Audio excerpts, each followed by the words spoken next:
శ్రీ అరుణాచలేశ్వరాయ నమః. గ్రంథం పేరు కపాలమోక్షం. ఒక ఆత్మయోగి ఆత్మకథ. గ్రంథ రచయిత పరమహంస. అధ్యాయం 64, 9వ భాగం. ప్రారబ్ధ కర్మలు. ప్రారబ్ధ కర్మలు. గత జన్మలో ఎవరైనా మనకి రుణం ఉన్నా లేదా మనం ఎవరికైనా రుణం ఉన్నా ఆ బంధనాలు ప్రారబ్ధ కర్మలు ఈ జన్మలో వస్తాయి. ఈ కర్మలు పూర్తిగా నాశనం కావచ్చును లేదా మాయ వలన పెరగవచ్చును. ఈ కర్మల నుంచి విముక్తి కలిగిందని సూచనగా స్థల మార్పు జరుగుతుంది, లేదా పట్టుదల కలిగిన వాళ్ళని విడతీస్తుంది, లేదా చావు వస్తుంది. అలాగే ఈ కర్మలు బంధనంగా మారుతున్నాయి అంటే వాటి యందు ఆకర్షణ, ప్రేమ, మోహం, వ్యామోహాలు కలుగుతాయి. దానితో బంధ విముక్తి కాస్త బంధనం అవుతుంది. దీనిని ఎవరూ మార్చలేరు, అనుభవించక తప్పదు. పాపభారం పెంచుకొని పునర్జన్మ ఎత్తి నానా చంకలు నాకవలసి ఉంటుంది. ఇలా మేము సాధన మొదలుపెట్టిన 21 సంవత్సరాలకు మాకు ఈ ప్రారబ్ధ కర్మ నివారణ అవ్వటం మొదలైనాయి. గత జన్మలో ఒకతను నన్ను 3 సార్లుగా నదీ పుష్కరాలు చేయించిన ప్రారబ్ధ కర్మ కాస్త మేము ఈ జన్మలో అతనికి 3 సార్లు గోదావరి నది పుష్కరాలకు తీసుకుని వెళ్ళగానే పట్టుదల వలన ఏదో గొడవలు మొదలై మేము విడిపోయినాము. అలాగే గత జన్మలో 21 మంది నాకు ధనం అప్పుగా ఉంటే వారికి జాతక సమస్య పరిష్కారాలు చెప్పి డబ్బులు తీసుకొని వారిని రుణ విముక్తులుగా చేసి మేము రుణ విముక్తి పొందటం జరిగింది. అలాగే గత జన్మలలో 52,000 మంది శిష్యుల భక్తులకి ఈ జన్మలో వారికి ఉచితంగా సమస్యలు పరిష్కారాలు చెప్పి వాళ్ళను నా నుండి విముక్తి కలిగించి మేము విముక్తి పొందినాము. విచిత్రం ఏమిటంటే నా రుణగ్రస్తులు ఒక గ్రామంలో ఉంటే ఆ గ్రామానికి వెళ్ళి వైద్య సేవలు చేసి వారి నుండి కూడా విముక్తి చెంది గొడవలు పడి బయటకు రావటం జరిగింది. అలాగే 27 మంది శిష్యులకి సాధనా దీక్ష ఇచ్చి వారి సాధన పురోగవృద్ధి అయ్యేటట్లు చేసి వారిని మా నుండి విముక్తి కలిగించాము. ఉద్యోగాలు చేస్తూ వారిని మా నుండి విముక్తి చేస్తూ ఉద్యోగం చేసే కర్మ నుంచి సంపూర్తిగా విముక్తి చెందినాము. అలాగే ఒకసారి ఇది ఇలా ఉంటే దైవస్వరూపాలు కూడా మా నుండి విముక్తి చెంది వారు విముక్తి చెంది మమ్మల్ని విముక్తి చేశారు. ఇలా 21 సంవత్సరాల పాటు చేసిన శివలింగ అర్చకత్వం నుంచి విముక్తి కలిగింది. అలాగే ఒకరోజు స్వప్నదేవత అయిన జొన్నవాడ కామాక్షిదేవి నుండి సందేశం వస్తే వెళ్ళి ఆవిడని స్వయంగా చూసి ప్రత్యక్ష అనుభూతి పొంది ఆవిడ కాస్త నైవేద్యంగా కొబ్బరికాయను అడిగి తీసుకొని దానిని కొట్టి నన్ను తన కర్మబంధం నుండి విముక్తి చేసింది. అలాగే మరొకసారి మహామంత్రగత్తె అయిన జోగులాంబ దగ్గరికి వెళితే ఆకుపచ్చ జాకెట్టు ఇచ్చి సుమంగళిగా ఉండమని మా ఆవిడని కనిపించి దీవించి తన కర్మబంధం నుంచి విముక్తి చేసుకున్నది. దండి పార్వతీ అమ్మవారు తనని చూడాలని పూనకం ద్వారా చెబితే ఆ గ్రామానికి వెళ్ళి అమ్మ విగ్రహమూర్తిని చూడగానే ఒక్క క్షణం పాటు సజీవమూర్తిగా కనిపించి నన్ను సాధనలో పరిపూర్ణ స్థితికి వెళ్ళమని దీవించి పంపించింది. ఎందుకంటే ఈ అమ్మను 18 సిద్ధయోగులు పూజించినట్లు అక్కడ ఉన్న శిలాప్రతిమలు, శిలా శాసనాలు చెబుతున్నాయి. ఒకసారి కాశీక్షేత్రానికి వెళ్ళినప్పుడు మేము ఘాట్లు చూస్తూ సమయం గురించి పట్టించుకోలేదు. ఇంతలో మాకు షుగర్ వ్యాధి ఉండటం వలన మాలో నెమ్మదిగా లెవెల్స్ తగ్గటం, కళ్ళు తిరగటం ఆరంభమయ్యాయి. ఏం చేయాలో అర్థం కాని పరిస్థితి. షుగర్ కోసం హోటల్లోకి వెళ్ళి తినే సమయం లేదు. అప్పుడు దగ్గరలో ఉన్న ఆశ్రమంలో అన్నదానం చేస్తుంటే వెళ్ళి ఒక పక్కన కూర్చుని తినటం ప్రారంభించాను. నా పక్కనే బిచ్చగాళ్ళు, సాధువులు కూర్చొని ఉన్నారు. ఒకప్పుడు మేము షిరిడీకి ఎవరికీ చెప్పకుండా పారిపోవడం జరిగింది. మా అమ్మ కాస్త నిరాహారిగా ఉండి కఠిన ఉపవాస దీక్షలో ఉండేసరికి షిరిడీలో ఉన్న బాబావారు నాకు ఒక శ్లోకం రూపంలో తల్లిదండ్రుల విలువ గురించి చెబుతూ నన్ను వెనక్కి పంపించడం జరిగింది. మేము వెనుతిరిగి ఇంటికి రావటము జరిగింది. నన్ను చూసిన మా అయ్య నాకేసి అదోలా చూసి, ఏమిరా నీకు సాధన కావాల్సి వచ్చినదా? ఎవరినైనా చేతులతో అడుక్కొని ఆకలి తీర్చుకోగలవా? అంత మనోస్థితి నీకుందా? అన్న మాటలు ఇప్పుడు ఈ సమయంలో గుర్తుకు రావటం మొదలైంది. ఇప్పుడు నేను ఉన్న స్థితి నిజంగానే భిక్షగాడి పరిస్థితి కదా. 5 స్టార్ హోటల్స్లో తినే ఆర్థిక స్తోమత ఉన్న మేము ఈనాడు జానెడు పొట్ట కోసమే కదా ఎవరో అన్న సంతర్పణ చేస్తున్న చోట బిచ్చగాళ్ల మధ్య ఒక బిచ్చగాడిగా తినటం చూస్తుంటే నాలో ఉన్న అన్ని రకాల అహాలు మటుమాయం అవుతున్నాయని అనుభూతి కలగసాగింది. ఇంతలో మేము లేచి చేతులు కడుక్కునే సమయానికి కళ్ళు తిరిగేసరికి విస్తరాకు కాస్త టేబుల్ మీద నుండి అనుకోకుండా నేల మీద పడేసరికి ఆ సత్రం యజమాని నా దగ్గరకు వచ్చి, స్వామి, ఒళ్ళు బలిసిందా? తేరగా వస్తే ఉచితంగా తినటానికి తయారవుతారు. ఆ మాత్రం చూసుకోరా, తీ, ముందు నువ్వు తిన్న విస్తరాకు తీయి అనగానే మేము మౌనంగా నేల మీద వంగి తీస్తుంటే ఒక 45 సంవత్సరముల ఎర్రని చీర ధరించి ఉన్న ముత్తైదువు వచ్చి, నాయనా, నువ్వు వెళ్ళి చేతులు కడుక్కో, నేను ఉన్నానుగా, నీ విస్తరాకులు తీస్తాను అని చెప్పి ఆవిడే స్వయంగా తీసుకొని బయటకు వెళ్తుంటే అక్కడే ఎవరో స్త్రీమూర్తికి పూనకంలాగా వచ్చి, ఒరే, నా బిడ్డ విస్తరాకు తీయటానికి స్వయంగా వచ్చినానురా, నేను ఉన్న చోట ఆహారానికి ఎవరూ కూడా బాధపడకూడదు అంటే బాధపడకూడదు. వారు బాధపడినా నిన్ను ఏం చేస్తానో చూడు. వాడు నా జ్ఞానపుత్రుడు, వాడినే ఇస్తరాకు తీయమంటావురా? వాడి ఎంగిలి ఇస్తరాకు తాకే యోగ్యత కూడా నీకు లేదురా. అందుకే నేను వచ్చి గోమాతకి ప్రసాదం పెట్టడానికి వచ్చినానురా, దానికే ఆ అర్హత ఉందిరా అంటూ ఆమె స్పృహ తప్పేసరికి నా మనోనేత్రం ముందు కాశీ అన్నపూర్ణ విగ్రహమూర్తి ఎరుపు రంగు చీరలో కనిపించేసరికి ఆ సత్రం యజమాని మా దగ్గరకు వచ్చి, అయ్యా స్వామి, ఈరోజు మా అమ్మాయి పుట్టినరోజు, అన్నపూర్ణాదేవికి ఎరుపు రంగు పట్టుచీర ఇచ్చి అన్న సంతర్పణ కార్యక్రమం చేస్తున్నాను. ఇంతలో ఇలా అనుకోని అవాంతరం జరిగింది. అమ్మవారే సాక్షాత్తు మీకోసం వచ్చింది అంటే మీరు సామాన్యంగా కనిపించే అసామాన్య వ్యక్తి అని నాకు అర్థమైంది అని ఇంకా ఏమేమో మాట్లాడుతూ ఉంటే మేము వాటిని పట్టించుకోకుండా మౌనంగా అక్కడి నుంచి బయలుదేరినాము. ఒకరోజు మా గుడిలో అమ్మవారి గజ్జల శబ్దాలు వినపడుతూ ఉన్నాయి అని మా అమ్మ అంటూ ఉంటే అది ఎంతవరకు నిజమో చూద్దామని ఒకరోజు రాత్రిపూట గుడిలో ఆమెకి ఎదురుగా కావాలని పడుకున్నాను. మధ్యరాత్రి 12 గంటలు దాటిన తరువాత లీలగా నాకు ఎవరో స్త్రీమూర్తి కూర్చుంటే వచ్చే కాలి గజ్జల శబ్దాలు వినిపించి మెలకువ వచ్చి చూస్తే ఎవరూ కనిపించలేదు. లేచి చుట్టూ చూశాను, బయటకి వచ్చి చూశాను, ఎవరూ కూడా కనిపించలేదు. ఇలా ఒక వారం రోజుల పాటు ఆమెను పరీక్షించడానికి ఆమె సమక్షంలో గుడిలో పడుకున్నాను. గుడి పందిట్లో గజ్జల శబ్దాలు వినపడ్డాయి కానీ ఎవరివో అర్థమయ్యేది కావు.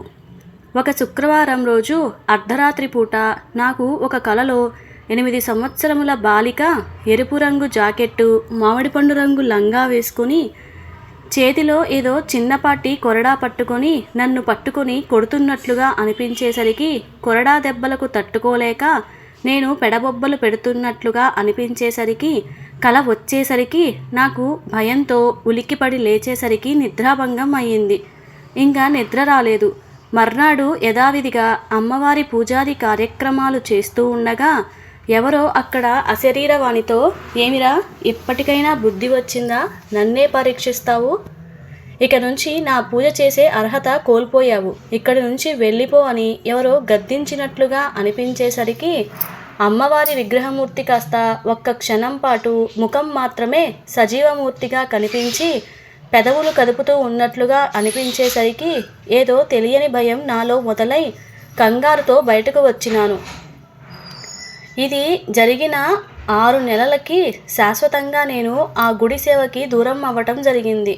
ఈ విధంగా ఆ సాక్షాత్కారం కలిగింది. అలాగే మా అమ్మకి రుణం తీరిందని మాకు ఇప్పుడు అర్థమవ్వసాగింది. ఏదైనా కానీ అమ్మ అనుగ్రహించిన అంతగా అయ్యవారు అనుగ్రహించలేదు. అయ్యల కన్నా అమ్మే మిన్న.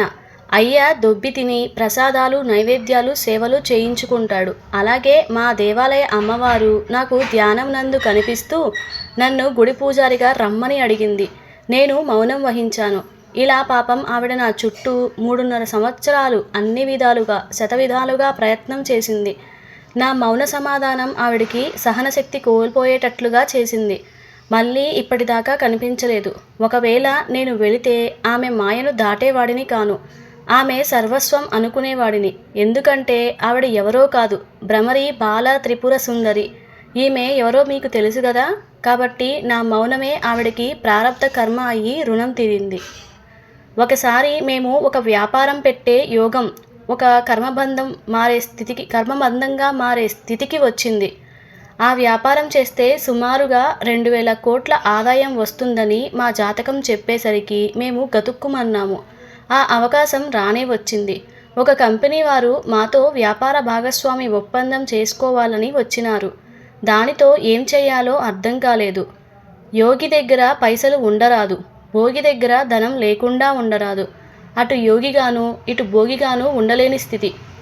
ఒకటి గుర్తుపెట్టుకోండి, యోగి కావాలనుకునేవారు వివాహం చేసుకోవద్దు, బ్రహ్మచారిగానే ఉండాలి లేదా సన్యాసిగా మారిపోండి. అలాగే భోగి కావాలని అనుకునేవారు గృహస్థ ఆశ్రమం చేస్తూ యోగిగా మారండి. ఇక దానితో ఈ వ్యాపార భాగస్వామి ప్రారబ్ధ కర్మను ఎలా దాటాలో అర్థం కాలేదు. ఒకరోజు వారి ఆఫీస్కు వెళ్ళి 15 గంటల పాటు ఒకే చోట ఒక కుర్చీలో కూర్చుని వారితో ఏమీ మాట్లాడకుండా ఉన్నాను. అక్కడ ఉన్న వాళ్ళకి అసలు ఏం జరుగుతుందో అర్థం కాలేదు. అగ్రిమెంట్ కని వచ్చి మౌనంగా ఇలా కూర్చోవడం ఏమిటో అర్థం కాలేదు. కొన్ని రోజుల తరువాత ఆ వచ్చిన వ్యాపార భాగస్వామికి మాకు పట్టుదల వచ్చి గొడవలు కలిగి విడిపోయినాము. లేదంటే వారితో 15 సంవత్సరాల పాటు వ్యాపారంలో చేయాల్సి ఉంటుంది.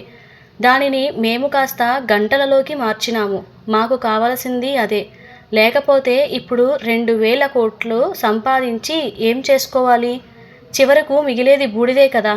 అవసరానికి మనకి ప్రకృతి మాత ఇస్తున్నప్పుడు అత్యాశకి పోవటం అంత అవసరమా? ఆ డబ్బులు ఐటీ వాళ్ళకి లెక్కలు చూపించలేక చావాలి. అలాగని దొంగతనంగా దాచుకోలేను. అది మన మనస్సుకి విరుద్ధం అవుతుంది.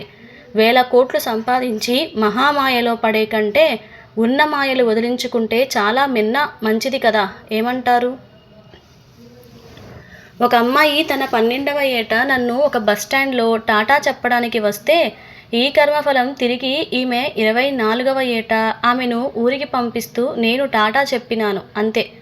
ఆ తర్వాత ఆ అమ్మాయి మళ్ళీ నా జీవితంలో కనిపించలేదు. ఇలా టాటా కూడా ప్రారబ్ధ కర్మ అన్నమాట.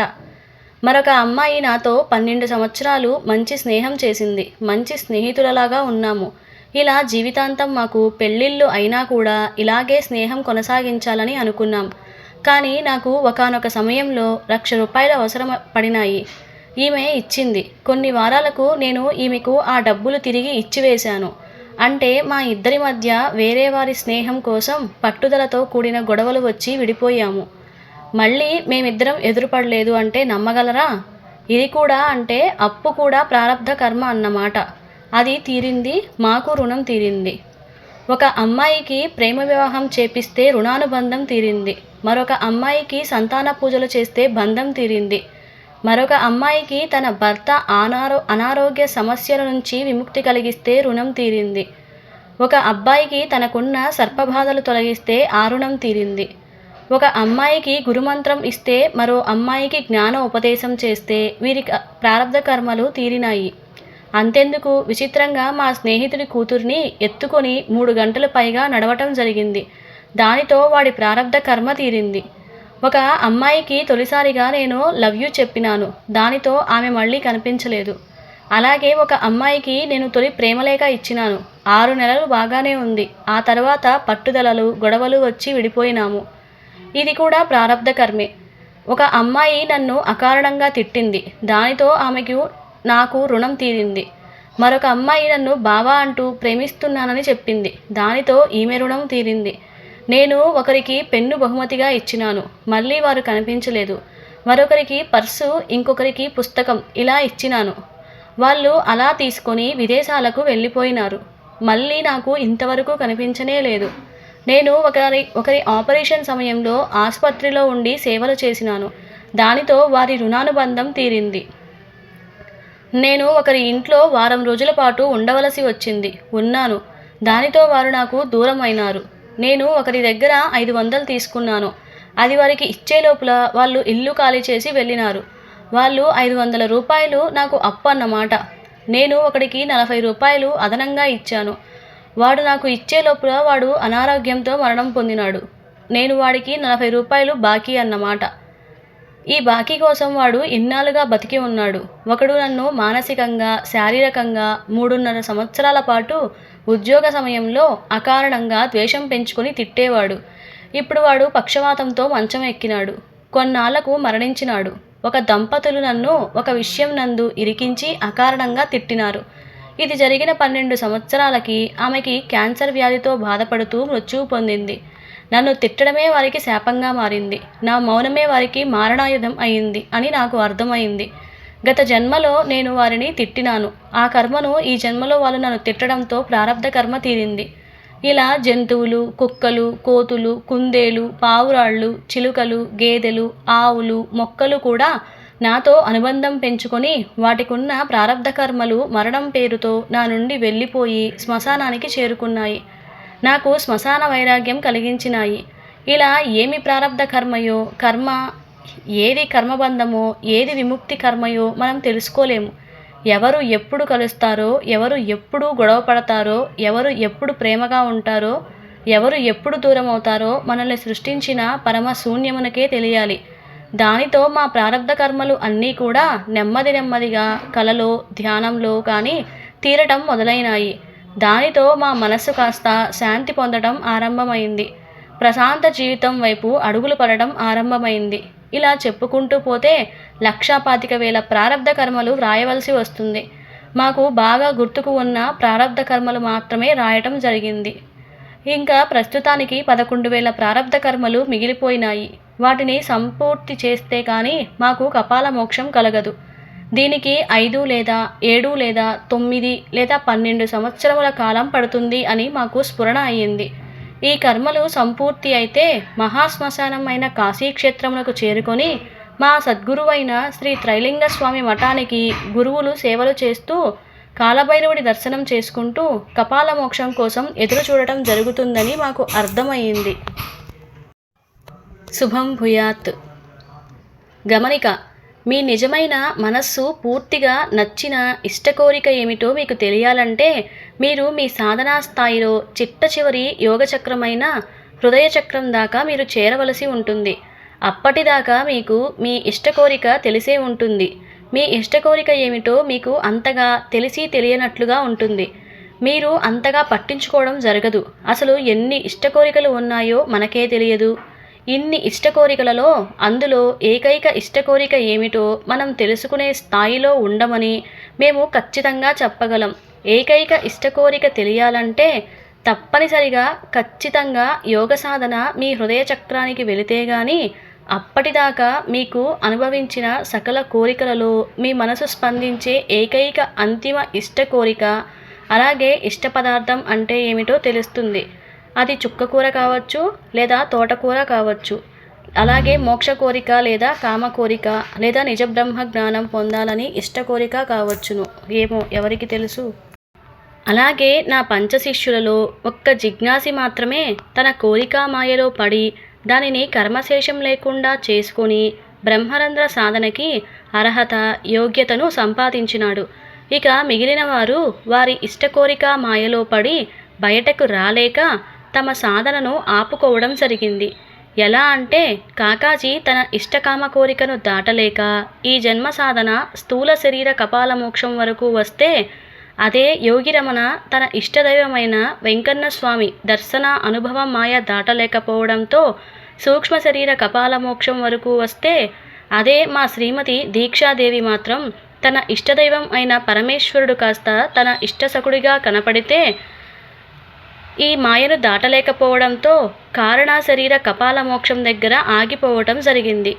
ఇక శ్వేతాదేవి కాస్త తన ఇష్టగురువు మాయను దాటలేకపోవడంతో సంకల్ప శరీర కపాల మోక్షం దగ్గర ఎలా ఆగిపోయిందో మీరు ఈ పాటికే తెలుసుకొని ఉన్నారు కదా. విచిత్రం ఏమిటంటే వీరందరి అనగా పంచ శరీర కపాల మోక్ష సాధన ఎప్పుడో ఆదిలోనే సంపూర్తి అయ్యింది. ఈ గ్రంథ ముగింపు అధ్యాయంలో ఈ విషయం మీకు తెలుస్తుంది. కానీ వీరందరూ జగద్గురువైన ప్రకృతి మాయ చూపించే ఇష్టకోరిక మాయకి స్పందించడం వలన ఆయా శరీరాలు ఆ కోరిక తీర్చుకోవడం కోసం మిగిలిపోవడంతో నేను లేను అనే స్వానుభవ అనుభూతి పొందలేకపోతున్నారు.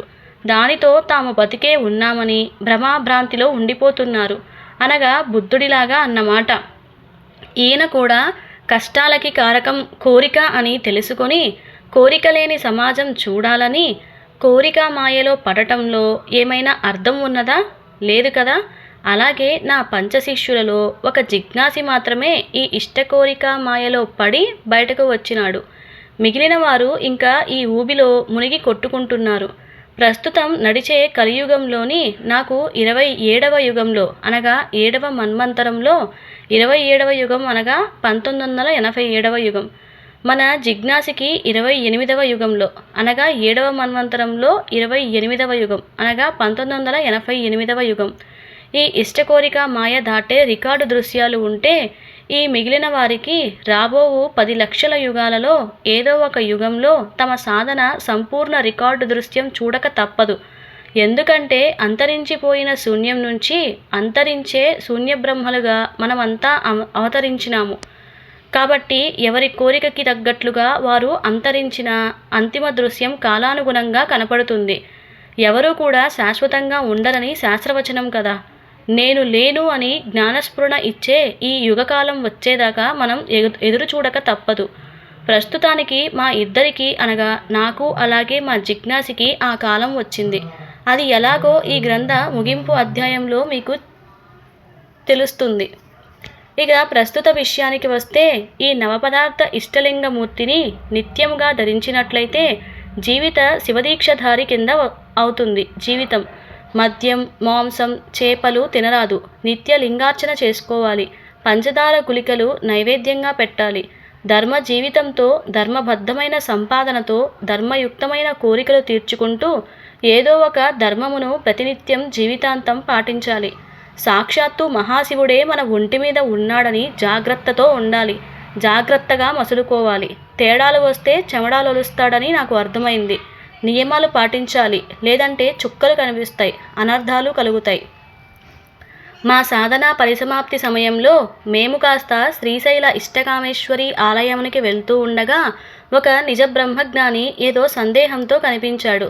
వారిని సమస్య ఏమిటని అడుగగా దానికి, స్వామి, బ్రహ్మ తదాకార స్థితి అంటే దేనికి స్పందించకుండా, దేని గురించి ఆలోచించకుండా, దేనిని సంకల్పించకుండా అన్నింటి యందు సాక్షిభూతంగా ఉండటమే కదా.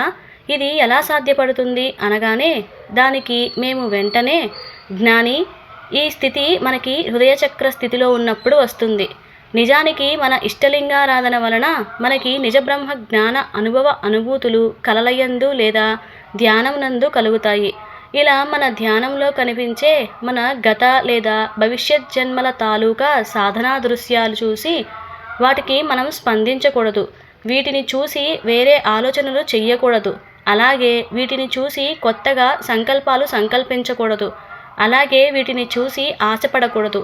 అలాగని భయపడకూడదు, బాధపడకూడదు. మనకి చెప్పిన బ్రహ్మతదాకార స్థితి లక్షణాలు అన్నీ కూడా ఈ చక్ర అనుభవ దృశ్యాలకి మాత్రమే సంబంధించినవని తెలుసుకోండి.